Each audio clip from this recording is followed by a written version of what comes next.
Como vocês sabem, eu já falei, estou na fase da maternidade e tem uma mulher aqui, dos dias de hoje, que é a Ana Sofia. Eu já vou aqui dar um spoiler, mas é que ela me inspira muito.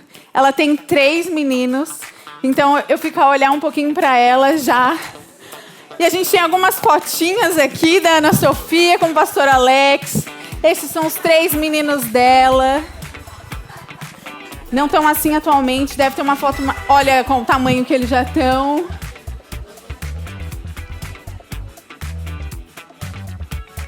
Que família linda. Palmas, então, para Ana Sofia.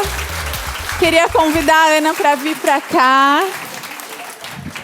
Ana, muito obrigada por ter aceito esse convite. Ana tem 3 meninos. Imagina. Rapazes. 3 rapazes já. Muita testosterona, é verdade. Sabe que eu tinha um pouquinho de medo de ter filho homem? Não sei, porque é tudo diferente, né? Para cuidar, as partes do corpo. Enfim, eu tive uma menina primeiro e pensava, é uma boneca, eu sei como é, parece comigo, é uma bonequinha, posso vestir bonitinho. Mas agora, aí quando eu descobri que eu ia ter um rapaz, e eu falava, Mauro é o nome do meu esposo. Falava, Mauro do céu, como vai ser? Eu não sei como que vai ser, eu tenho medo. E eu queria perguntar um pouco, se você puder falar um pouquinho da sua dinâmica com os 3 rapazes, como que é? Ao nível do dia-a-dia, do crescimento, eu tenho que dizer que eu não sei as perguntas que a Malena me vai fazer. Isso é tudo espontâneo, exato. Nós viemos para aqui sem saber nada. É isso. Não, no princípio, nós, quando soube que era um rapaz, também fiquei assim um bocadinho receosa. Como é que vai ser um rapaz? Depois, quando veio o segundo, foi mais fácil. Quando veio o terceiro... Já sei andar nisso. Mas os rapazes são diferentes das meninas e há toda uma forma de lidar com eles que eu tive que adaptar. Mas Deus sabe tudo perfeitamente e Deus dá-nos os filhos que Ele quer. É Ele que... É isso. Não somos nós que planeamos. Antes de nós planearmos, já Deus os planeou no coração dEle. Por isso, se Deus te deu um rapaz e uma menina e um menino, é porque tu és a mãe indicada para os criar. Amém, eu recebo. Amém. E Ele te vai dar a capacidade que precisas. Isso. Mas e naqueles assuntos mais, por exemplo, de sexualidade, quando é menino, isso fica tudo para o pastor Alex ou não? Tens algum papel como mãe? Eu vou dando assim alguns conselhos, algumas dicas, mas no princípio era difícil para mim. Agora já estou mais habituada. O meu marido ajudou-me e se eles precisarem eu estou cá para responder. Mas acho que quando é o pai é mais fácil. E eles identificam-se mais também. Nesses assuntos, né? Ok. Olha, nós convidamos a Ana Sofia a pensar então das mulheres de Atos. A Ana Sofia aqui fazer a ponte com Maria, mãe de Jesus. Por isso que a gente vai ter esse momento de conversa um pouquinho mais sobre maternidade. Depois outras convidadas vão vir e nós vamos explicar qual é a ponte com outras mulheres de Atos, tá bem? Então, eu estava a ler sobre Maria e a relembrar as histórias bíblicas e pensar, né? Maria, muito jovem, recebe então um anjo que ela vai ter um filho. Não, se ela aceita o desafio de ter um filho, Jesus, o Salvador do mundo, e ela ainda não é casada. E diz que ela ficou com medo. E eu não sei, quando você recebeu a notícia de ser mãe, sei que em condições diferentes, já casada e tudo certo, mas você sentia medo também ou era muito natural? Sim, eu tive receio. Tive receio do parto, tive receio do que vinha a seguir ao parto. E depois foi toda uma sucessão de acontecimentos, porque eu casei, depois nós fomos morar para os Açores. Portanto, eu estava longe da família e tudo iria acontecer longe da família. Mas eu lembro-me quando estava no hospital para dar à luz, porque o parto teve que ser provocado, porque ele estava tão bem cá dentro, não queria sair. Houve uma noite, porque eu fui numa sexta-feira e ele só nasceu no domingo, porque ele estava mesmo a gostar de sair. Houve uma noite que Deus deu-me um versículo. E na altura eu nem sabia que era um versículo, não tinha a certeza, mas depois confirmei que era. E Deus deu-me um versículo que era: é Deus que me arma de força e aperfeiçoa o meu caminho. E aquele versículo foi o encorajamento que eu precisava para aquela dificuldade, não é, que se avizinhava. E ao longo da minha caminhada como mãe e na minha vida, Deus de vez em quando dá-me estes versículos. Muitas vezes acordo com versículos, ou durante o dia-a-dia Deus dá-me versículos, e é isso que nos dá consolo, me dá a mim força. E por isso o meu conselho é leiam a palavra, bebam da palavra, porque Deus vai falar através dela. Amém. E no momento certo vai nos dar aquela palavra viva que nos dá força. Yeah. E aquela palavra que naquele momento ela é só para ti, né? A gente sente, né? Que é só para nós. Isso. Eu vou outra coisa que eu aprendi, não aprendi logo no início, mas que eu acho muito importante, que foi o que Maria fez. Maria, quando soube que estava grávida, que ia ter Jesus, ela foi ter com a sua prima Isabel. E Isabel era uma mulher de idade, diz que a Bíblia que era uma mulher de avançada em idade, e era uma mulher que amava e temia a Deus. E mesmo apesar de ser estéril, não é? Portanto, ela viveu a vida toda sem ter filhos, o que deve ser extremamente difícil, e mesmo assim a Bíblia diz que ela foi irrepreensível, juntamente com o seu marido. Mas Maria, quando soube, então foi ter com uma mulher mais velha.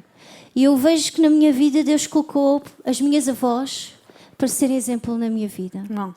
E para me darem força. Eu lembro uma vez da minha avó vir ter comigo, passar um dia comigo quando estava com o bebê. E trouxe-me aquela tranquilidade, aquele sossego, aquela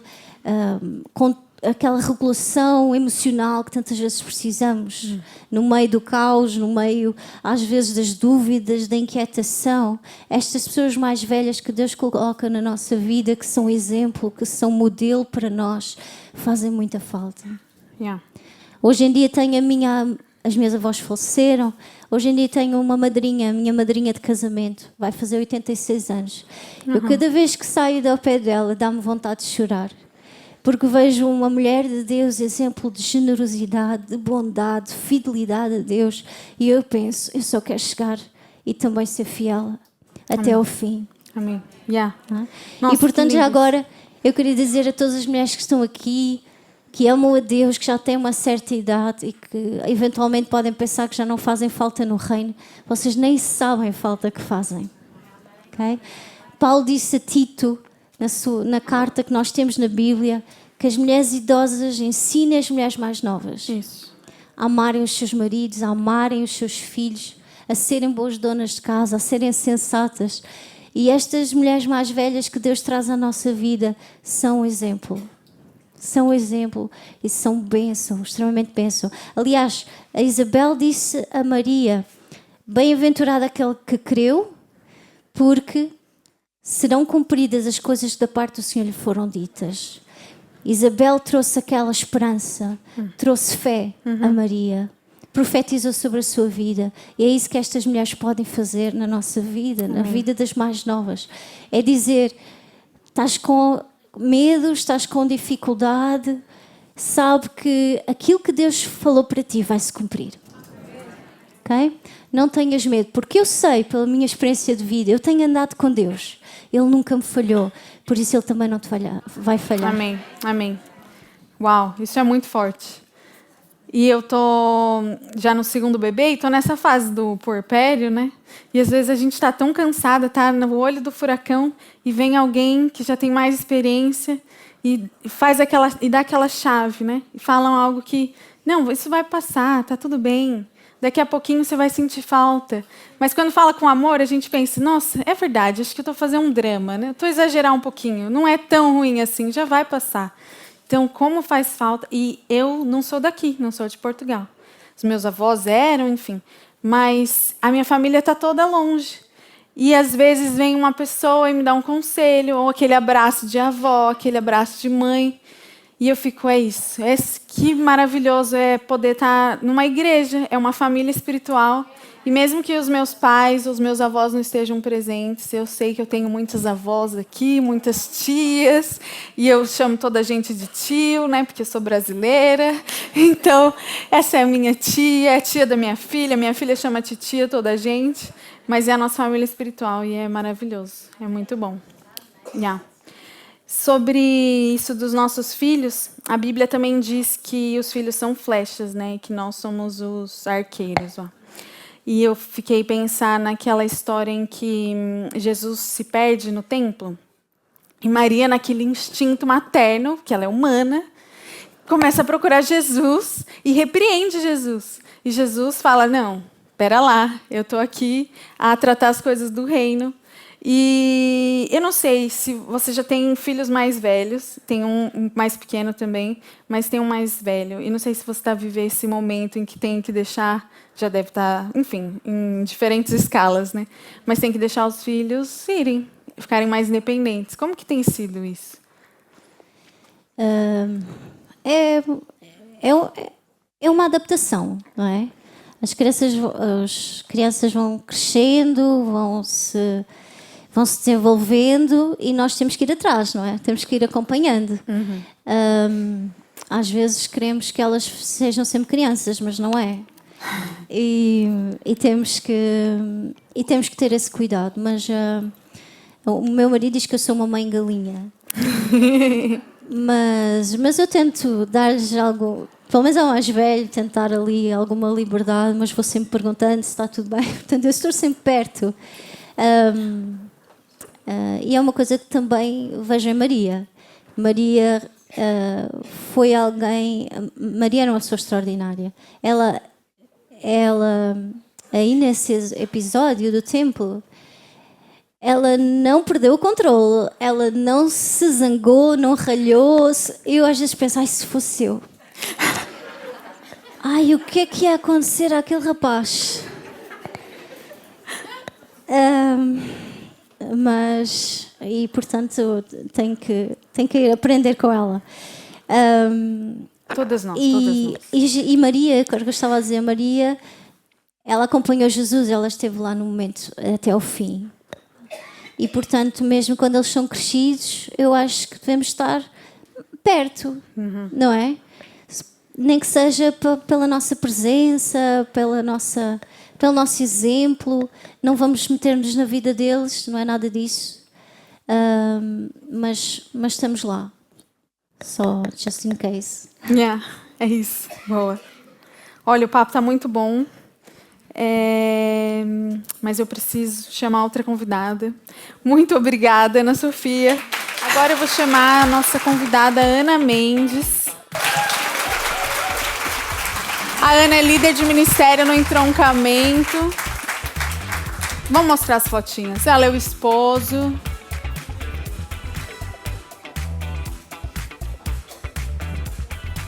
Os filhos, o pai, a mãe. E o pai, o papai, ele ainda é a menina do papai, é isso. Palmas. Nós convidamos a Ana a pensar na Priscila e Áquila. Eles eram sempre citados ali juntos na Bíblia, mas era uma mulher do ministério, que estava a fazer ministério, né? E a Ana também está à frente da igreja e está a fazer muita coisa. E a Ana partilhou conosco que foi ali uma fase um pouco difícil, quando a mãe faleceu e o pai estava à frente da igreja e acabou puxando um pouquinho mais por ti nesse momento, como aporte, suporte. E eu não sei se podias falar um pouquinho para a gente como que tem sido essa caminhada ministerial. Tem sido assim uma caminhada agora muito feliz. Mas já foi muito difícil. Isto porque, não sabem, mas a Igreja do Entroncamento saiu da igreja, podemos dizer, da Alverca, não é? Da igreja da nossa querida pastora Maria José, do pastor Gomes. Nós saímos em 1989 da igreja e fomos para o entroncamento. E o meu pai e a minha mãe realmente foram chamados para o ministério e eu fui atrelada para uma situação que se calhar nem estava muito bem preparada. Foi um bocadinho difícil. E tudo decorria bem, sendo que quem conhece o meu pai sabe que o meu pai é aquela pessoa de estrutura, ele é forte, ele é resiliente. E a minha mãe era a flecha do arco. Era uma mulher de força e de luta, e nós tivemos esta perda. E pronto, como vocês imaginam, foi, quer para o meu pai, quer para toda a igreja, foi uma perda muito grande. Mas Deus nos tratou, Deus nos segurou, Deus nos levantou, amém? E eu realmente estive sempre lá. Eu não sabia, ainda não tinha pensado bem o que dizia no Salmo 139, que antes de eu nascer ele já me conhecia. E ele já sabia porque é que eu estava ali e o que é que ia acontecer. Quando a minha mãe faleceu, realmente o meu pai, as pessoas que estiveram connosco com o ministério, estiveram sempre ali a ajudar e a dar força. E eu sou sincera, eu recuei um pouco. Eu estive sempre lá, por perto, sempre a ajudar, mas eu recuei um pouco. As minhas lutas eram externas, com tudo à minha volta, mas as minhas lutas também eram internas. Porque nós temos lutas internas, verdade? Mas Deus nos preparou. Amém. Amém. E às vezes eu posso dizer assim, para quem não conhece o meu pai, eu imagino, exatamente aquilo que a Helena estava a dizer há pouco, às vezes eu imagino assim o meu pai como o arco. Sabem, o arco... Para ele soltar as flechas, ele tem que ser resistente e ele tem que se dobrar para não partir. E nós somos as flechas do arco. Eu acredito que todas nós somos as flechas do arco. Porque nós temos um alvo e nós temos um objetivo. É que Deus amou o mundo de tal maneira que ele prescindiu de umas horas do seu único filho, para que não prescinda de nós, para todo sempre. Então este é o foco, este é o alvo, este é o tiro. É para esse lado que nós estamos a andar. Todas, não sou só eu, não é as mulheres do entroncamento, somos todas nós. E vai haver alturas na nossa vida que a nossa flecha, ela vai recuar. Eu pensei que eu ia recuar tanto que eu ia partir. Só que ela é solta, ela é livre. E no nome de Jesus, eu e as mulheres do entroncamento e as mulheres daqui, todas, estamos lançadas direito ao foco. Amém. Porque o foco é Jesus. E Jesus é o caminho, é a verdade e é a vida. Jesus nos vai mostrar qual é o seu caminho, qual é o nosso caminho, a nossa verdade e a nossa vida. Amém. Amém. Amém. E é Priscila, não é? Pois. É isso. E, às vezes, no ministério, a caminhada é um pouquinho solitária. A gente se sente sobrecarregada, são muitos compromissos para estar presente, são muitas coisas. Tem as demandas de casa, tem família, tem esposo, filhos. Como que... Já houve momentos em que você se sentiu sobrecarregada e cansada? Sim, claro. Eu tenho a minha profissão. Eu nunca paro quieta, eu costumo dizer que parece uma barata tonta, porque chamam-me a toda a hora, eu corro, só falta ter assim o pirilampo da emergência ligada na cabeça. Mas depois eu tenho o trabalho da igreja, que eu amo e que eu prezo. E acreditem, a minha mente está a fazer o meu trabalho, mas ao mesmo tempo eu estou a pensar, eu vou fazer isto, eu tenho que fazer aquilo, eu quero fazer isto, eu desejo fazer aquilo. É complicado porque tem momentos que eu penso, e agora vou-me virar para quem? E daí surgem as minhas outras flechas que me ajudam e que todas juntas, estamos a implantar o reino. Mas é difícil, claro. Tem que haver aqui Às vezes eu chego à noite, já está o Miguel na cama, o meu marido está a cuidar dele e eu penso, olha, João, eu vou um bocadinho ao escritório, vou orar. Está bem, vai lá. Eu fico lá um bocadinho no escritório, eu sento-me no meu chão e eu fico ali, pronto. Parei, estou aqui, preciso parar. E Deus me restabelece e me restaura. Eu sinto mesmo a sua presença ali ao pé de mim, para me dar coragem para continuar. Eu já me sobrecarreguei tanto de trabalho, o meu trabalho escolar. Eu consegui fazer 4 trabalhos em simultâneo. Uau! Fazia o meu durante o dia, fazia mais 3. Eu fiz, corri, porque eu achava que era a altura de ganhar dinheiro. E ganhei. Mas trabalhei muito, percebem? E chegou uma altura, eu dizia a uma amiga minha que eu abria a bagageira do carro, não sei onde é que ela está ali, a Catarina. Eu disse à Catarina, às vezes eu abro a bagageira do carro, eu olho as máquinas com que eu ia trabalhar e até parece que fico com náuseas de olhar. E Deus me recuperou e me restaurou. Por isso, não nos podemos deixar sobrecarregar. Temos que continuar. E lá no nosso secreto, Ele nos restaura e nos restabelece. Amém. E pensando nisso, que estavas a trabalhar muito, e tem fases na vida, né, em que às vezes a gente está a trabalhar muito, ou tem mais tempo com a família. Tem um momento, né, em que o casal, Priscila e Áquila, eles são expulsos de Roma, e eles precisam, por causa daquele decreto do imperador Cláudio, eles precisam recomeçar a vida. Teve algum momento em que Deus mudou completamente a rota de vocês tiveram que recomeçar? Sim, claro, sim, tivemos, sim, como eu estava a dizer, nestes 3 ou 4 trabalhos que eu arranjei em simultâneo, eu tive que pôr um travão e dizer, não quero mais, vamos parar tudo e vamos recomeçar. Eu agora já não faço isso, mas foi difícil para mim recomeçar, mas recomeçamos, e se tiver que recomeçar, recomeço de novo. E a seguir de novo outra vez. Amém. Porque eu estou focada, nós estamos focadas. Amém, amém, amém.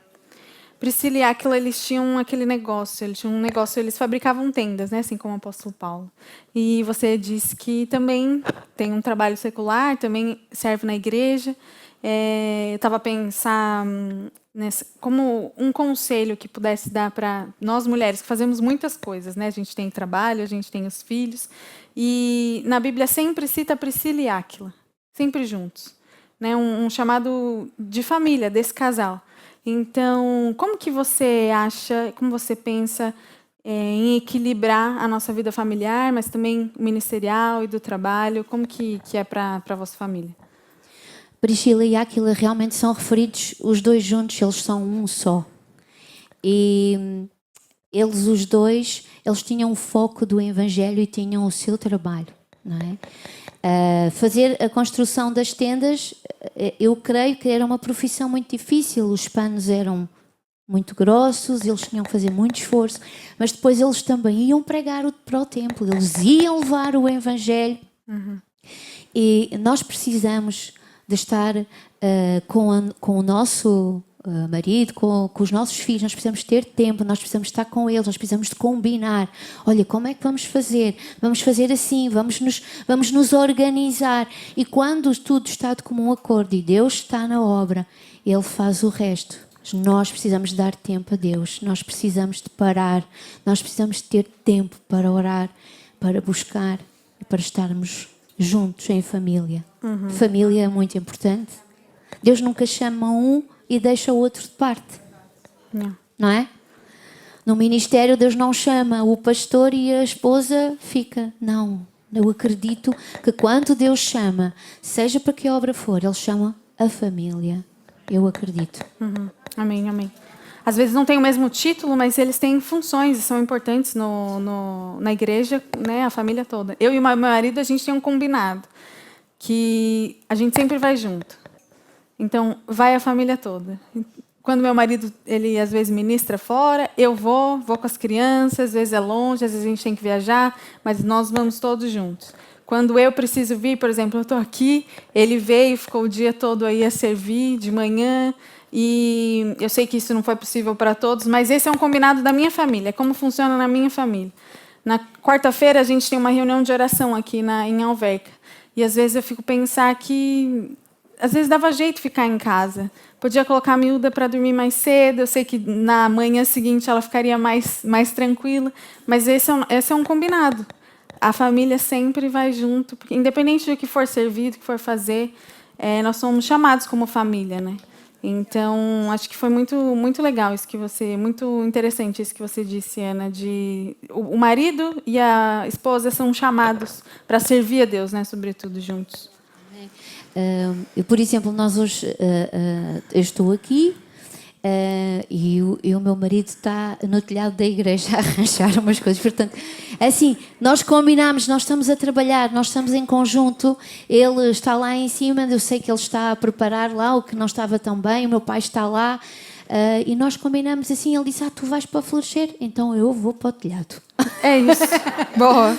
E pronto, e assim, eu acho que nós combinamos as coisas juntos e por causa disso nós conseguimos equilibrar o caminho, porque o trabalho do meu marido também não é muito fácil, são muitas horas de trabalho durante o dia, e depois temos o Miguel que quer ir ao futebol e que precisa que estudem com ele e que precisa de todas essas coisas, não é? Mas nós, no meio destas coisas todas, nós lá levamos o barco. Ele às vezes parece que abana um bocadinho no meio do mar, mas depois logo ganha rota outra vez. É isso. Muito bom, muito bom. Isso dá muita esperança, né? Porque, como eu estava falando no começo, às vezes são tantas coisas que as mulheres precisam fazer, são tantas funções, né? A gente tem que ser profissional, tem que ser mãe, tem filho, tem que fazer comida. Eu estava a aspirar a casa, acho que era 2 da tarde. Eu estava lá a aspirar a casa, estava pensando, tem que arrumar aqui, porque daqui a pouco vai acontecer tal coisa. Mas é muito importante que nós estejamos presentes, que nós venhamos e estejamos aqui para ser usadas por Deus, né? E é isso. Ana, muito obrigada por essa conversa. Foi muito inspiradora. A Natália estava servindo em Moçambique também, em Pemba. Essa é uma foto de lá. Ela tinha um trabalho incrível com as mulheres. Esse aqui é o filhinho da Natália também, na missão, acho que em Cabo Verde, né? São Tomé e Príncipe. E ali também um trabalho que ela fazia com as mulheres. A Natália, ela trabalha com justiça social, tem esse coração para a justiça social. Trabalha num ministério que é muito querido por mim, eu já conheço de outras localidades. Depois conheci a Natália aqui em Lisboa, que é o Íris, o Ministério Íris, da Heidi Baker. E tem feito um trabalho incrível aqui com muitas comunidades. Eu queria, claro, ouvir um pouquinho, né? Se você pudesse falar um pouquinho para nós do teu trabalho, o que vocês estão fazendo aqui em Lisboa. Olá. Olá. Meu nome é Natália. Eu também não sou portuguesa e não sou brasileira. Sou colombiana. E é uma grande honra estar aqui com vocês hoje. Realmente, eu acho muito incrível esse tempo de mulheres, de ouvir sobre as mulheres de Atos e a mulher real, né? Que também não aconteceu lá e ficou lá, mas ainda hoje nós somos essas mulheres. Então, eu cresci na Colômbia com meus pais sendo pastores, plantaram muitas igrejas, então cresci conhecendo a Jesus desde sempre. E eu acho que é uma grande honra e me sinto muito abençoada por isso. Meus pais me inspiraram para isso quando eu estava falando sobre maternidade, né, sobre o ministério, né. Eu estou vivendo um pouquinho de cada, né, e sempre quis fazer missões, sempre quis ir a lugares onde eu disse que a vida cristã tem que ser algo mais do que só ir na igreja. Sempre fui esse tipo de pessoa. Ainda sou e sempre tinha um desejo sair de casa com 17 anos para aprender inglês, por um ano, longe de casa. E depois já me fui para Moçambique, né, por fazer uma escola de missões, solteira. Conhecíamos muito pouco o ministério. Minha mãe chorava. Dizia, meu Deus, minha filha, se um leão te come, se tu morre, vocês me consagraram a Deus. Eu falo que foi a culpa deles. Eles me entregaram a Jesus, então não tem como. E aí eu fui lá, eu me apaixonei por África, por Moçambique, e fiquei lá uns 6 anos. Acho que solteira, às vezes, há coisas que solteira você consegue fazer um pouquinho mais fácil. Eu penso hoje, se eu tivesse que voltar para Moçambique, eu falo, meu Deus, não. Eu tenho um filhinho de 4 anos, né? E eu falo, não, eu não queria levar o Christopher lá, não. Mas se Deus manda para a gente ir, a gente vai, né? Então, cresci fazendo missões, somos missionários. Atualmente estamos aqui há 6 anos, em Lisboa. Trabalhamos com comunidades africanas e ciganas. E vamos a lugares onde não há presença de igreja, onde não há uma presença física nem de nenhuma forma da igreja. Então, estamos atualmente... Trabalhamos com crianças, trabalhamos com as pessoas, levamos a Jesus em forma de um lanchinho para uma criança, levamos a Jesus em forma de uma manta no tempo de inverno para cobrir o frio, levamos a Jesus, acreditamos que Jesus pode ser levado de formas diferentes. Então, esse é um resumo assim do que fazemos aqui. Sim, incrível. Uau, muito bom. E a Bíblia, em Atos, menciona Dorcas, ou Tabita. Sim. E ela era uma mulher cheia de boas obras. E falaste agora das mantas no frio. Ela fazia túnicas, né? Ela mexia, provavelmente costureira nos termos atuais, né? E ela fazia túnicas para as pessoas vulneráveis. Você lembra de um momento específico em que você sentiu um chamado, uma chamada especial para servir os vulneráveis? Ou você acha que é algo universal, assim, são para todos? Eu, especificamente, vi meus pais, eles me modelaram o que era o amor ao próximo. Eles não eram só pastores que pregavam na igreja, no púlpito, mas eles... se tinha uma pessoa com necessidade, ele via em casa comer. Nossa roupa, cada 6 meses, cada 3 meses, era uma coisa da família.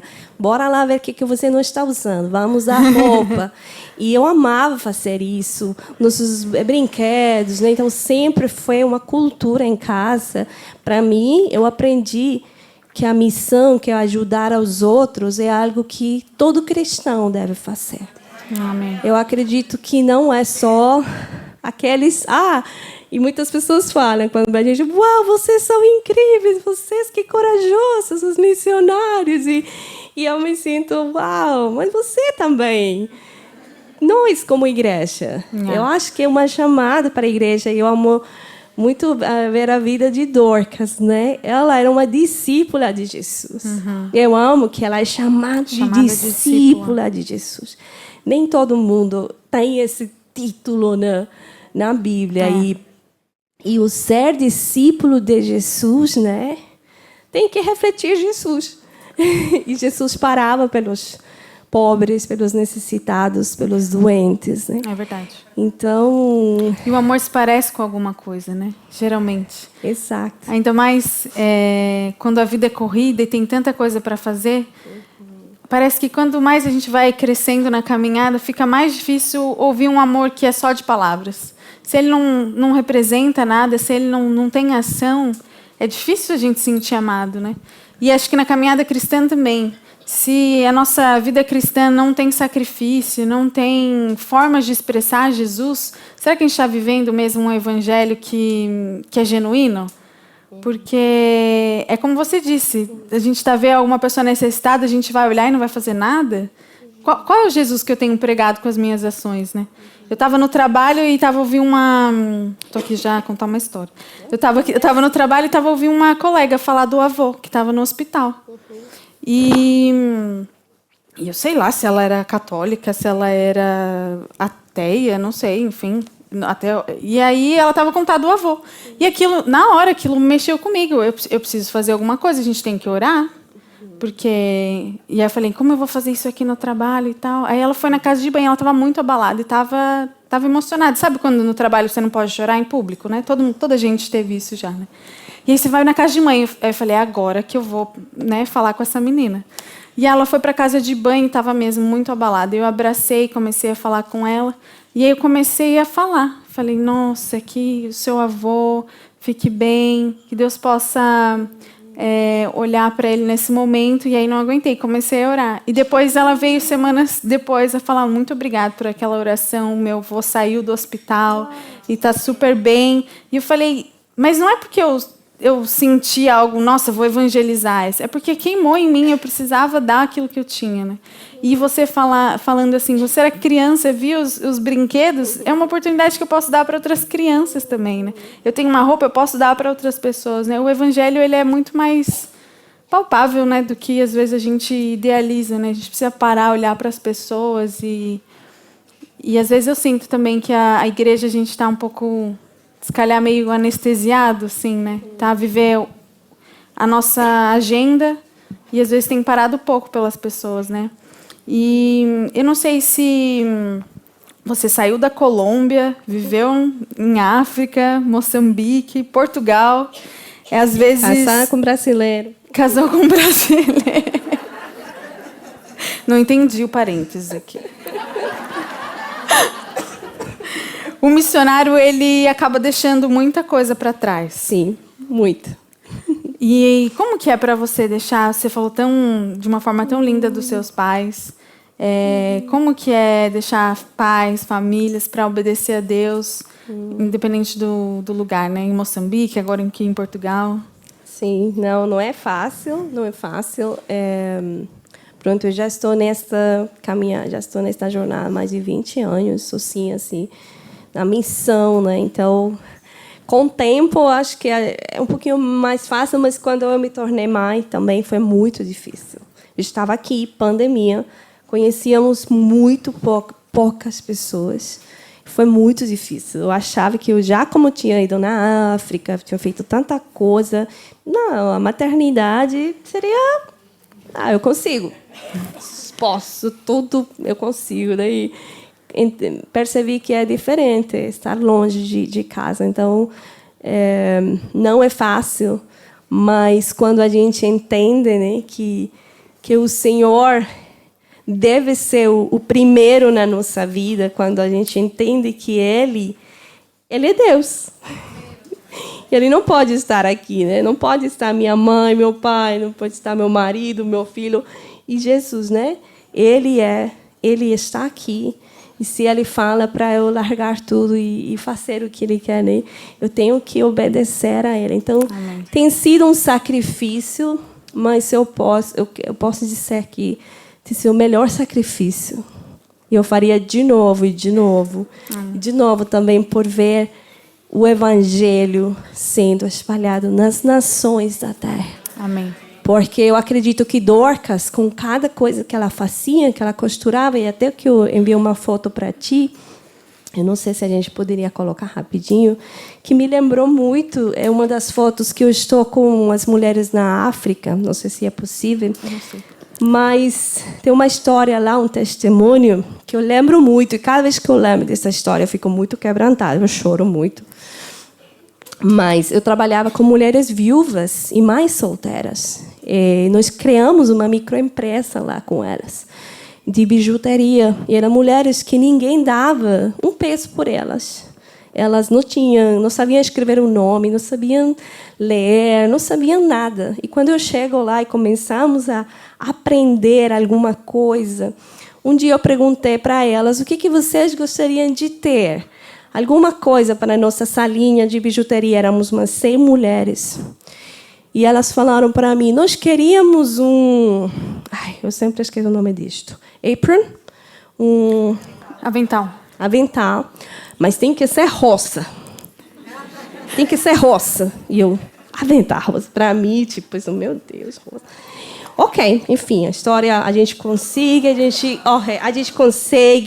aqueles aventais, foi uma aventura, gente. Pemba, onde eu morava, era uma cidadezinha tão pequena que tu conseguir uma coisa é um milagre. Demoramos para conseguir aquele material, mandamos fazer.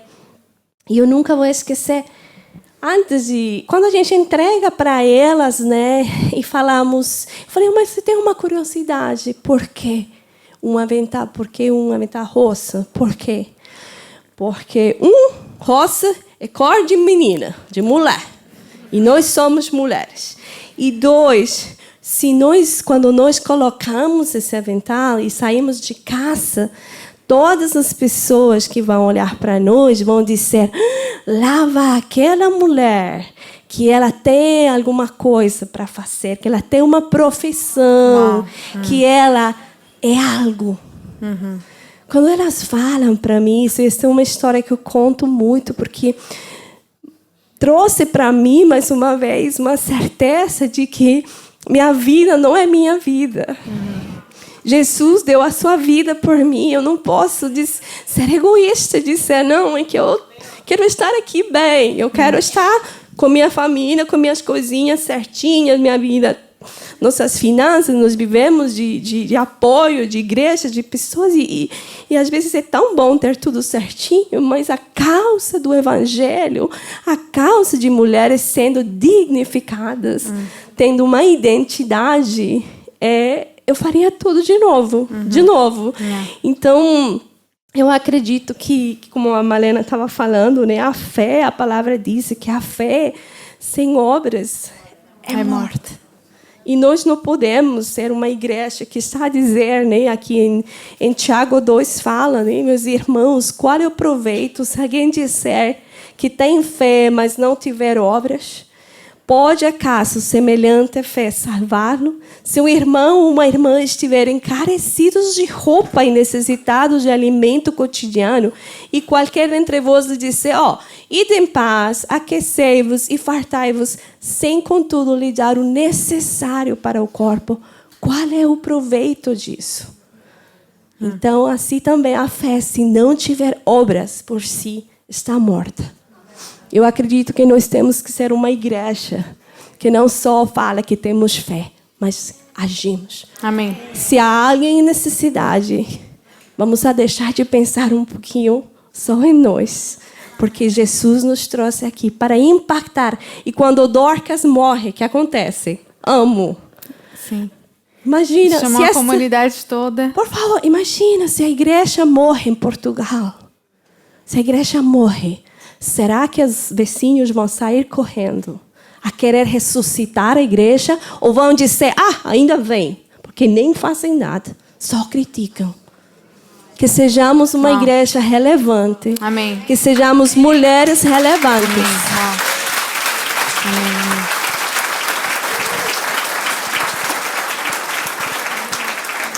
Nossa, forte. Ia falar aqui call to action, mas acho que todo mundo foi called aqui. Todo mundo foi chamado para agir. Eu tô aqui pensar nisso. Porque às vezes a gente pensa só... Eu estava a pensar... Isso é muito, muito forte. Porque eu estava a pensar na Dorcas... Ela faleceu e a comunidade toda foi chamar o apóstolo Paulo. Quem que pode ajudar aqui para a gente ressuscitar a Dorcas? Porque ela era muito importante naquela sociedade. Mas isso que falaste agora... E se a igreja... Se morre, ou sai dessa comunidade, sai de Alverca, os vizinhos vão perceber, a gente é uma igreja... Nossa, uau, palmas. Eu vou pensar nisso. Natália, muito obrigada. Foi uma honra. Muito bom, muito boa conversa. Obrigada. É isso. A ideia não é deixar vocês mal, é deixar encorajadas. Sim, claro. Vamos que sim. ser resposta para Portugal e para as nações. Amém. Vamos Amém. Eu queria chamar aqui a Mila Portinelli. Ela é líder de adolescentes na Igreja Zion Lisboa. Acabou de se formar em Direito. Está no seu primeiro trabalho como advogada. Viviane Sakura, linda, minha amiga de anos, está aqui em Portugal já há alguns bons anos. Também é líder do presbitério da Zion Lisboa. Quero chamar a Vitória Cunha da casa, CCVA Alveca. Tem uma fotinha ali com o namorado, tá toda orgulhosa. Com o pai, a mãe e o Scooby ali. E a Maria Fernandes também, CCVA Moscavite, palmas. Essa é uma foto muito especial que a Maria estava me falando, são as mulheres da família dela, as mulheres que inspiraram ela. Muito obrigada, meninas, por estarem aqui. Vocês estão nervosas? Não, né? Estão à vontade. Então, né? Ok, muito bem. Sei que tem um público que, às vezes, são mulheres de muitas idades aqui, né? E a nossa ideia com esse painel é trazer uma perspectiva jovem, e a perspectiva de vocês, é claro, para esse momento do florescer. A gente tem essa conferência com pessoas com mais de 14 anos, de várias faixas, né, de idade, e às vezes parece que há um gap, uma distância entre as gerações. E eu não sei se para vocês sentem isso também, mas em Atos, né? Por que a gente convidou 4 jovens, né? Também são mulheres de Atos, né? Filipe tinha 4 filhas, que são citadas, né? A gente não tem muito detalhes, mas eles falam, na Bíblia fala de 4 jovens profetisas. E como vocês acham que os jovens podem ser uma voz profética para essa geração? Sei que é uma pergunta aberta, não sei quem quer responder. Como vocês acham que vocês podem ser uma voz profética para esse tempo, para o tempo de hoje? Eu posso ir. Boa tarde para todas. É um privilégio estar aqui. Obrigada, Malena, pelo convite. E, bom, acho que o que eu penso, assim, que me lembra na Bíblia é Timóteo. Que Paulo falava assim, seja você um exemplo em tudo, no caminhar, na santidade, no serviço. E acredito que o jovem, hoje em dia, pode ser uma voz profética servindo, andando em santidade, servindo outros. Às vezes a gente... Falo por mim, assim, acho que estou amadurecendo e eu vou pensando, nossa, já quis tanto fazer eu as coisas, mas eu cresci, aprendi tanto, recebi tanta unção servindo a outros líderes, servindo na minha igreja local. E isso... Dessa forma, eu acredito que eu também pude ser uma voz profética. Então, acho que o que primeiramente vem na minha cabeça é essa passagem. É uma forma que também... Boa tarde a todas. Obrigada também pelo convite, pastora Maria José. Muito bom estar aqui. Uma forma que a gente pode ser voz profética na nossa geração e que, para mim... é algo que tem que ser construído desde criança mesmo, né? Então, sou muito grata por todas as mães, avós, as referências que a gente tem que podem estar trazendo essa influência, sendo consagrado mesmo ao Senhor. E ser consagrado ao Senhor não significa que a gente vive uma vida chata, sem graça, escondida. Não, ao contrário, a gente vive uma vida que tem muitos nãos, mas são nãos que glorificam o nome de Deus, são nãos que têm um propósito, e é uma vida que está no mundo, mas não é do mundo, né? Então, eu acho que ser uma voz profética nessa geração, e em qualquer geração, né, a gente realmente tem que trazer esse lugar de consagração, que significa ser separado para o Senhor, né? Amém. Amém. Amém. Olá a todas. Eu sou um bocadinho nervosa, estou a tremer um pouquinho, não sei porquê. Estou aqui em casa, mas eu não estou tão nervosa, não sei. Mas pronto. Aquilo que Deus colocou no meu coração, que Ele coloca no meu coração em relação a ser uma voz profética, é que quando nós pensamos nisto, a primeira coisa que nós pensamos é em falar e nas nossas palavras e o que é que nós vamos dizer. E aquilo que Deus pergunta é: o que é que os teus atos mostram em relação a isso? Porque nós vivemos num mundo onde toda a gente tem alguma coisa para dizer. Toda a gente tem a sua verdade, toda a gente quer dizer alguma coisa, toda a gente defende uma religião, uma perspectiva, um movimento. O que há mais para aí é movimentos e pessoas que vão para a rua e etc. Mas se as minhas ações não mostram Deus, então a minha voz vai ser só mais uma no meio dessas todas. Não é verdade? E, portanto, se eu me comporto exatamente como aqueles que defendem tudo aquilo que não vai de acordo com a verdade que nós conhecemos, então a minha verdade vai se perder ali. E então aquilo que Deus me diz é que o ser uma voz profética é o nós, mesmo caladas, nós sermos essa voz. É mesmo sem nós falarmos, as pessoas conseguirem ver Deus e conseguirem ver Jesus através das nossas ações, através da nossa maneira de estar, da nossa maneira de ser. E, portanto, mais do que nós queremos gritar mais alto que os outros, é o nós chegarmos numa sala super barulhenta, cheia de mentiras, e as pessoas pararem e dizerem: espera, está ali alguém que se comporta diferente, está ali alguém que traz uma presença diferente. Yeah. E só assim é que nós podemos ser uma voz profética. Amém.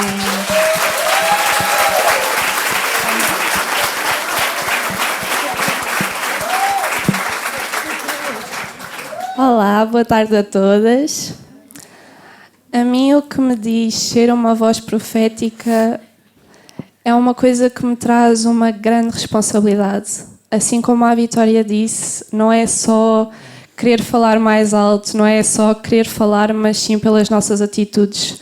E agora os jovens andam numa fase de descobertas, em que andam de um sítio para o outro a tentar se descobrir, a tentar encontrar o local que Deus quer-lhes mostrar e quer-lhes colocar para eles serem uma rocha firme. E às vezes é muito difícil descobrir qual é que é esse local onde nós vamos poder ser essa voz profética. Mas eu sinceramente, no meu coração, onde quer que nós estejamos, onde quer na escola, quer na universidade, quer no trabalho, quer na nossa casa, nós temos que ser essa voz profética. Amém. Porque nós achamos que é só lá do outro lado do mundo, e não, nós temos que ser uma voz profética na nossa casa. A nossa casa é um campo missionário, a nossa igreja é um campo missionário. Em todo o lado é o nosso campo. E às vezes nós achamos que temos que andar todos desorientados de um lado para o outro, e começa cá dentro. E começa na nossa universidade. E quando nós não preferimos essa voz, nós estamos a ser egoístas. Nós estamos a guardar o Deus precioso, o Deus que salvou as nossas vidas, estamos a guardar para nós, e não estamos a dar a oportunidade dos nossos colegas, da nossa família, da nossa casa, de o conhecer e de nunca mais andarem sozinhos, porque muito tempo nós andámos sozinhos. Acredito que há muitos testemunhos que caminharam sozinhos, que se sentiram sozinhos e que agora caminham com Deus e não conseguem manifestar isso. Isso é uma responsabilidade muito grande que eu sinto no meu coração, e que por muito tempo eu passei por isso, e que agora eu não me quero calar. Porque se Deus salvou a minha vida, eu também quero que Deus salve a vida dos meus colegas. Eu também quero que Deus salve a minha casa. E é isso que eu quero incentivar esta tarde, que é que não se calem. Porque Deus coloca coisas incríveis no vosso coração, e se vocês se calarem, estão a ser egoístas. Estão a perder a irmandade que pode crescer na vossa casa, na vossa universidade, na vossa escola. O que Deus colocar no vosso coração, não percam, porque vai plantar uma semente muito grande. E vai construir família, e vai construir igreja. Yeah. Amém. Bora lá.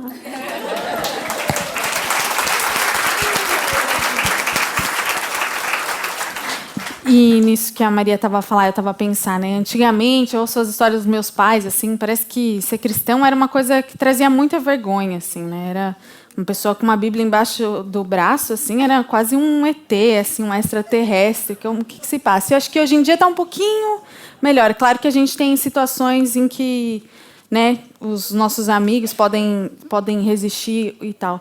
Mas como que é para vocês? Como vocês veem o desafio em serem cristãs, em manifestarem o reino de Deus, mas ainda assim não serem um extraterrestre, mas serem relevantes na sociedade de hoje em dia? Assim, vocês sentem esse desafio? Como que vocês lidam com isso? Quem quer responder?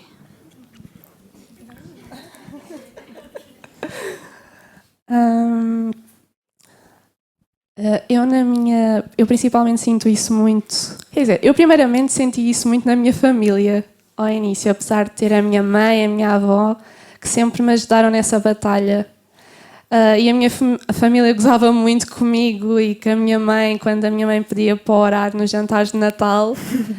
Mas agora eles pedem para a minha mãe orar, principalmente. Uau.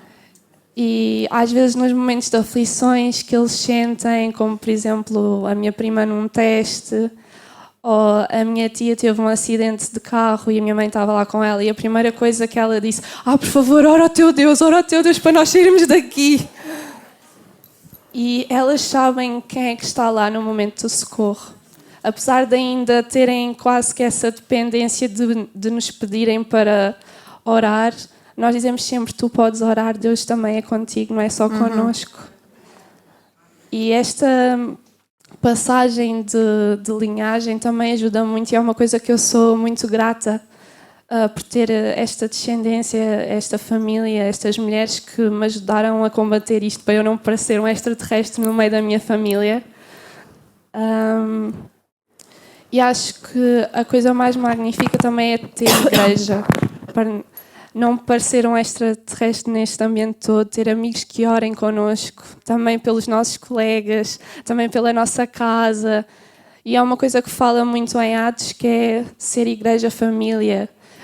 Vender terrenos, vender tudo para continuar a construir família, deixar tudo para continuar a construir família.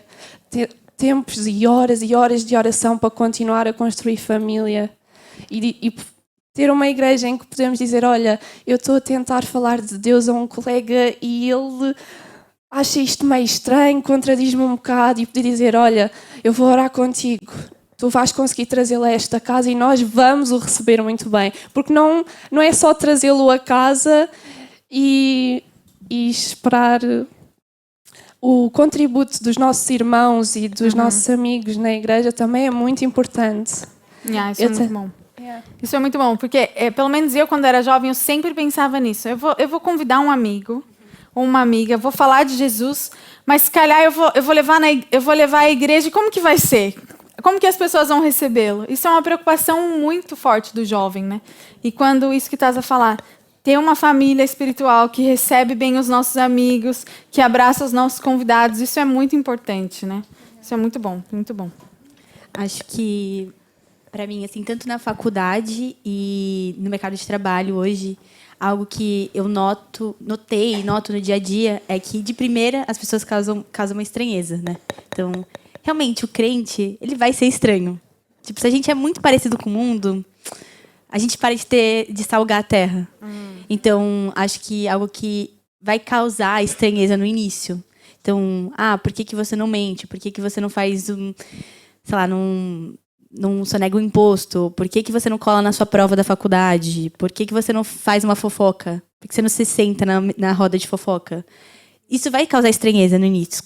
Mas dali pra frente, se você permanecer, você vai ser assim, fiel com Deus, o ambiente vai começar a transformar. Então, eu lembro na escola ou na faculdade, no trabalho, tipo, o posicionamento dos meus colegas é: desculpa, eu falei um palavrão, eu sei que... Tipo, eles começam a ter uma reverência ao seu Deus. Tá bom, ele não é meu Deus, mas ele é o seu Deus. Então, acho que a gente também tem que pender, sabe? Às vezes, acho que os jovens, hoje em dia, a gente quer muito ser igual ao mundo. Quer vestir igual ao mundo, quer falar como o mundo. E tudo bem, a gente não precisa ser estranho, tipo, chegar no trabalho orando em línguas, botando a mão na cabeça dessas pessoas, assim, não precisa ser estranho, mas acho que são as pequenas coisas que a gente pode ser fiel às vezes, a gente não é, a gente tira o que é espiritual disso, tipo, mentir. Tira o quão espiritual é você ser, sei lá, generoso com o seu colega, pagar um café para o seu colega do trabalho, pagar um café para o seu colega da faculdade. E se a gente começar a trocar essa ótica e ver que isso é espiritual, o ambiente vai começar a ser transformado. Então, acho que eu noto muito isso, assim. Boa. Mais alguém quer responder? Não? Boa. Eu estava aqui pensando, a Mila estava a falar sobre... A gente pode... Não precisa ser um extraterrestre, né? Como a gente estava a usar esse termo. Mas também não ser tão parecido com o mundo, né? Porque se a gente está muito... Se nenhum amigo nosso percebe que nós somos diferentes, é estranho, né? Que Deus a gente também tá a revelar. E fala... Em Atos fala que eram 4 filhas virgens e profetisas. E o que significa virgem, né? Virgem é separado. Elas se consagraram, elas se separaram. E, às vezes... não estou a falar isso para trazer condenação, às vezes a gente é jovem e já teve experiências e não é santo nesse sentido sexual, mas tem caminhado em santidade em outros termos, mas eu acho que essa palavra ela é relevante, ela é 100% relevante, porque a Bíblia ela não muda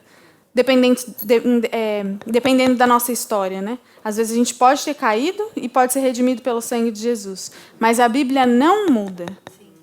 Então, como vocês sentem esse chamado mesmo de Deus para viver em santidade, para viver separadas nesse mundo? Como é para vocês, assim? Bom, para viver esse chamado tem um custo, né? Todo mundo que caminha com Jesus e que é discípulo de Jesus sabe, como a Natália estava falando, que tem um custo. Então, são escolhas que a gente vai ter que fazer, né, na vida. E muito do que eu tenho vivido, que eu tenho entendido de como manter a santidade em todas as áreas da vida, né? Porque, assim como a Mila falou, mentir, fofoca, tudo isso também tem a ver com santidade, não fazer isso, é conhecendo a Deus. E realmente conhecendo a Deus num lugar profundo, de intimidade, né? De não depender do domingo, de não depender do meu pastor, de não depender dos meus pais, mas ter a minha fé. E quando a gente mudou aqui para Portugal, a minha família, eu tive um momento, porque eu cresci na igreja, eu já vivi várias coisas. É claro, quando eu era adolescente, tive aquela fase, né, de eu quero tentar o mundo, só que, graças a Deus, eu tinha muito temor do Senhor, eu nunca consegui me desviar, nem quando eu quis. Eu falei, agora eu vou me desviar. E aí eu não consegui. E Deus, eu fiquei 3 meses, eu fiquei assim, Deus, eu vou ficar aqui, porque a gente tinha mudado para os Estados Unidos antes de vir para cá. E foi muito difícil a mudança para lá, para mim foi muito difícil, o choque cultural e tudo que aconteceu. E por 3 meses eu falei assim, Deus, eu amo o Senhor, mas eu não quero mais saber de nada que tenha a ver com a igreja. E eu vou viver minha vida. Só que eu não conseguia viver minha vida porque eu morria de medo, não das consequências assim do que os meus pais iam fazer, mas eu tinha temor mesmo de me afastar do Senhor. E aí eu estava fria, né, ali nos 3 meses, depois Deus conseguiu me recuperar e eu voltei, graças a Deus, nunca mais isso aconteceu. Mas quando a gente mudou para Portugal, eu fui muito confrontada por Deus, num momento muito profundo, também foi difícil mudar para cá, mas eram outros fatores, qual era o motivo da minha fé? Por que eu acreditava em Deus? Qual era a minha base para a minha fé? E eu fui entendendo cada vez mais de conhecer a Deus e essa profundidade, que é realmente o que sustenta. E para viver em santidade, a gente só vai conseguir conhecendo a Ele intimamente, mas todos os dias da nossa vida. Porque senão vira religião, né? Senão vira só uma religiosidade. Eu vou na igreja domingo, eu bato meu cartão, eu levanto a minha mão. Não significa que eu não senti a presença dele, mas eu volto para a minha vida. E eu já vivi isso, né? E todos nós que crescem na igreja provavelmente já vivemos isso em algum momento. Então, realmente, assim, a base para viver a santidade, e é difícil, né? Não é fácil, tem os seus nãos, mas vale muito a pena, porque não tem nada que satisfaz mais do que estar na presença dele, do que conhecer a ele. Então, tudo que a gente possa experimentar ou querer experimentar nesse mundo, ou até as coisas que às vezes parecem tão sinceramente assim boas no mundo, né, e não são ruins necessariamente, elas não se comparam a estar na presença de Deus, face a face com Deus Todo-Poderoso. É verdade. Mais respostas, isso é um tema bom. Ok. Eu acho que é como aquilo que a Vivi estava a dizer. Nós temos que conhecê-lo e nós temos que guardar aquilo que ele nos diz e aquilo que ele nos chama para ser no nosso coração, principalmente no mundo de hoje, onde nós ouvimos tanta coisa que vai completamente, não é nada de acordo com aquilo que a Bíblia diz. Então, assim, num mundo onde dizem que faz o que tu quiseres com o teu corpo, tu és livre e vai, não sei o quê, eu vou escolher fazer aquilo que Deus me diz para eu fazer e não aquilo que o mundo diz para eu fazer. E isso muitas vezes acaba por ser complicado. Eu lembro-me que eu tinha um bocadinho de vergonha quando eu estava assim numa secundário, por aí, porque eu ouvia as minhas amigas e ouvia as histórias que elas tinham para contar e eu ficava assim, eu não fiz isso, eu não faço isso. E eu tinha vergonha de dizer isso, porque era o normal era fazer e ter relações sexuais e etc. E eu não tinha, então eu sentia-me completamente um peixinho fora d'água. E às vezes nós temos que pensar assim, não, então se calhar eu devia-me encaixar aqui. E aquilo que Deus me disse foi que se calhar tu é que estás-te a rodear do tipo de pessoas que tu não devias estar-te a rodear, e é isso que está-te a contaminar a tua santidade, é isso que está a trazer esses pensamentos à tua cabeça. Não é que tu não tens que te adaptar àquilo que eles estão a fazer, isso não é aquilo que está certo. E portanto, eu acredito mesmo que num mundo onde nós podemos ser muita coisa, nós devemos sempre escolher ser como Jesus e ser como Cristo e ser parecidos a Ele. Porque fala-se tanto de liberdade e fazer o que quiseres, então vamos ser livres, mas vamos ser livres para sermos como Ele. E se este ambiente me está a fazer mudar, me está a fazer contaminar de alguma forma, vou-me retirar, vou ali à fonte me lavar com o meu pai e vou seguir a minha vida. Mas é isso. Nunca se esqueçam que onde o mundo diz que sei o que tu quiseres, faz o que tu quiseres, mas o que é que Deus diz para tu seres e o que é que Deus diz para tu fazeres? É isso que deves seguir e é isso que deves procurar. E como as amizades são importantes, né? Ter uma amiga na igreja, mesmo que seja uma, que possa partilhar com ela as dificuldades que estão a ter, da mesma idade, que possam falar, ora por mim, essa semana está tão difícil. Nossa, tem um crush tão lindo lá na faculdade, me ajuda em oração. E ter aquela amiga para orar. Eu acho que isso é muito bom, né? Só para complementar aquilo que estás a dizer, Malena, eu era uma pessoa, eu tinha muitos amigos do mundo, e hoje eu digo-vos que eu tenho assim, olha, eu tenho a Marta, que é a minha melhor amiga, que é aqui da igreja, e acho que é a única pessoa assim que eu realmente falo e que eu digo que é. Eu também tenho outras amigas, né? Mas a Maria também, mas é a minha melhor amiga, é aquela pessoa que eu confio e digo-vos, vale muito mais, 1000 vezes mais ter uma amiga como a Marta, uma amiga da igreja que realmente eu não tenho vergonha de ser como eu sou, eu não tenho vergonha de falar do meu Deus, sei que não vai me julgar, do que ter 1000 amizades que apenas servem para corromper aquilo que Deus me diz e para corromper aquilo que eu tenho. Então, 1000 vezes melhor estar na companhia de um bom amigo que foi Deus que me deu, do que ter 1000 amigos que nenhum deles me acrescenta nada. Pois é, isso, acho que independente da idade, né? Ter Exatamente. uma amiga que está contigo é ali, muito bom, fiel. é muito melhor.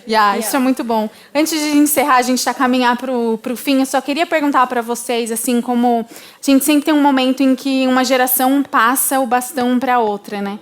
E como vocês estavam falando, né, eu também sinto essa responsabilidade, Maria, que estavas a falar, de receber um bastão, de continuar a obra, de servir como eu puder. Mas eu queria perguntar para vocês, assim, qual o sonho de vocês, de forma resumida, eu sei, mas se vocês puderem, de uma forma resumida, qual o sonho de vocês para a Igreja de Portugal? Qual é o sonho de vocês para a comunidade local de vocês? O que vocês têm sonhado, assim, ver nesse momento? Acho que, falando para mim, tanto de quem esteve no contexto universitário há pouco tempo e estou hoje no mercado de trabalho, acho que meu sonho é a igreja se levantar no dia a dia, sabe? Não ficar dentro das 4 paredes. E os jovens, os adultos, os senhores, independente. Todas nós aqui, Deus chamou cada uma de nós com talento, com um tesouro, com algo, sei lá, com talento de cozinhar. Talvez você usar o seu talento de cozinhar fora das 4 paredes da igreja. A gente, às vezes, serve aqui fiel no domingo, ou enfim, não sei. Mas esse é meu sonho, assim. Hoje eu vejo, assim, eu oro, Deus, que a igreja se levante no governo. Por exemplo, em Portugal, a gente vê queda do governo, às vezes interesses políticos. Você sabendo muito ou pouco, você sabe do que está acontecendo no país politicamente. E eu creio, assim, numa igreja que vai se levantar de forma gloriosa para representar o reino de Deus nessa esfera, por exemplo. Amém. E não só no governo, na medicina, na educação, por exemplo. É um país que investe tanto em educação e precisa de cristãos lá para ensinar princípios e valores cristãos. Então, acho que nessa tarde, eu sinto realmente Deus nos chamando nos lembrando daquela parábola dos talentos. Deus te deu um talento. Você vai ser aquele servo que vai enfiar na terra e depois você vai falar, você não multiplicou esse talento? Ou você vai pegar e vai multiplicar por 5, por 10, por 15. Então, eu sinto Deus ministrando isso. Amém, amém. Vivi. Bom, um sonho que eu tenho para Portugal, né? Um dos motivos, inclusive, que a gente está aqui enquanto família, vivendo, e também se aplica à igreja local, porque tem tudo a ver, é ver realmente uma geração de guerreiros adoradores se levantando e um som levantando dessa nação ainda mais da adoração, né? Nessa parte de louvor e adoração, e ver nas igrejas locais, ver realmente na unidade do corpo de Cristo, esse sendo um ponto de contato e uma nação que exalta ao Senhor, uma nação que adora a Jesus Cristo e que isso também se espalha, né? E alcança outras pessoas que não conhecem conhecem ao Senhor. Então, esse é um sonho que eu tenho, que eu já tenho tido o privilégio de estar vivendo, e eu creio que é só o começo, assim, são só as gotas de água que estão caindo em algo que vai ainda mexer muito, e vai ser como uma enxurrada mesmo, de norte a sul desse país, mas sons de avivamento verdadeiramente se levantando mais uma vez aqui nessa nação. Amém. Amém. Vicky. Um desejo muito grande do meu coração é que nós possamos realmente mostrar quem é Deus às pessoas lá fora e quebrar esta imagem que as pessoas têm da igreja e dos crentes muitas vezes. Este dia a minha mãe estava a falar comigo, na verdade, que ela viu um vídeo, eu já não me lembro o que era, mas depois tinha um comentário que dizia assim: esses crentes são todos chatos. E ela disse-me assim: Vitória, eu senti uma tristeza, como se estivesse mesmo a falar para mim, porque nós somos cristãos. E então é uma tristeza tão grande, e eu vejo isso em vários vídeos. Às vezes vejo um vídeo cristão e vou ver os comentários e está lá alguém a dizer assim: estou no sítio errado, não sei como é que este vídeo veio parar a mim, que chato, e não sei o quê. E então eu não quero que as pessoas lá fora vejam-nos assim. Eu não quero que pensem que nós somos pessoas que julgamos, eu não quero que pensem que a igreja não é um sítio onde toda a gente é bem recebida e que a igreja não vê as pessoas com bons olhos, e o que é que seja. O meu sonho mesmo é que toda a gente se possa sentir bem aqui e que possa sentir que isto é a casa. Isto não é a casa só de nós que pertencemos aqui a esta igreja que sou da CVA de Alverca. Isto é a casa de toda a gente. Isto é a casa de toda a Alverca, de todo Portugal. Todas as pessoas que venham aqui têm que se sentir tão bem-vindas quanto eu me sinto. Eu que estou aqui há anos sinto-me bem, e a pessoa que está aqui há uma hora tem que sentir exatamente a mesma coisa que eu. Eles têm que ver em nós um Deus bom. E então o meu maior sonho mesmo é esse, é que as pessoas possam ver, que possam nos ver como um exemplo de Deus, e que nós nas nossas ações e nos nossos atos possamos mostrar isso aos outros. Amém, amém. Maria. Se calhar o meu maior sonho é que várias pessoas tenham a revelação da verdade. Que vários jovens, que vários adultos, que vários idosos já não tenham que pensar que vivem sozinhos, solitários, mas que tenham a revelação, que tenham um Deus que os guarda, um Deus que os vê, um Deus que os protege, um Deus que nos une. Um Deus que é a nossa cola, e que nós tenhamos isto vivido e não só sabido. Que nós não estejamos só a ler a palavra, a ler palavras bonitas, a ler palavras inspiradoras, e depois não vivamos essa verdade. Que realmente vários jovens, várias pessoas não tenham que viver mais depressivas, não tenham que viver mais ansiosas, porque há um Deus que vai com eles, porque há um Deus que nos segura, que nos põe os pés no chão, porque há um Deus que existe e que é verdadeiro e que não é uma ilusão e que não é uma fachada. E que não é uma coisa impossível, não. Ele é o Deus que faz o impossível acontecer. Amém, amém. E esse é um dos meus maiores sonhos, que eu não tenha que viver isto sozinha, mas que vários vivam isto comigo. E que vários me ajudam também a levantar, e eu que também ajudo a levantar vários com o poder de Deus. Amém. Que não seja pela minha força, mas que seja pela dele. Que apesar de eu saber que sou fraca, que às vezes não tenho a capacidade, que ele dá a capacidade, que ele dá as forças, e que as pessoas não tenham que viver com essa incapacidade e com essa fraqueza, mas que saibam que eles são poderosos quando estão acompanhados por Deus. Amém. Quando Amém. eles estão acompanhados por essa verdade, porque quando eles estão acompanhados por essa rocha, quando eles sabem qual é que é a rocha deles, que foi isso que me trouxe à salvação, e que eu não tenha que viver só eu isto, mas que muitos de nós sejamos realmente igreja. Que a igreja não seja só um local, mas que a igreja sejam as pessoas. E nós muitas das vezes pensamos que a igreja é só CCVA Alverca, CCVA Moscavide. Não é. CCVA Alverca, CCVA Moscavide, entre os outros CCVAs e entre as outras igrejas que estão aqui representadas, são as pessoas que são a igreja. Não é o local, somos nós que somos a igreja, somos nós que revelamos Cristo, somos nós, são as pessoas. Não é só um domingo, não é só uma sexta-feira. São as pessoas que fazem a igreja, são as pessoas que começaram também de uma casa, numas reuniões nas casas delas, é que fizeram a igreja lá. Yeah. Não foi o local, foi a paixão por Deus, foi o querer transmitir Deus. E é esse o meu sonho, é que Deus se manifeste, é que Deus seja presente, é que Deus não seja só lido, mas que seja vivido. Amém.